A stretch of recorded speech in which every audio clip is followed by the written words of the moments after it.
Yeah? Yeah. Well, my number 9 is Alien Isolation Lost Survivor, which is another piece of DLC that was initially exclusive to people who pre-ordered the game, but it's now available for a couple of pounds, £2 something, I think.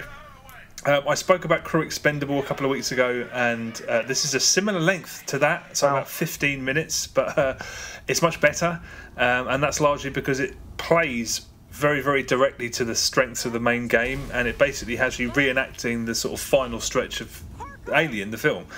And flamethrower fuel, which was all over Crew Expendable, they basically gave you too much of it, is in extremely short supply, and for most people it's basically not there because it's so well hidden, so most people will play through it without realising they have access to a flamethrower. There are loads of audio cues from the films, and there are no weapons aside from the flamethrower if you find it, or hiding places, so you feel completely helpless as you do in the main game, again, which was the problem with Crew Expendable. It's tense again too because it keeps some great touches from the film, like Ripley singing that lullaby to herself, which is uneasy because she sounds freaked out, and because you're constantly worried the alien's going to hear it.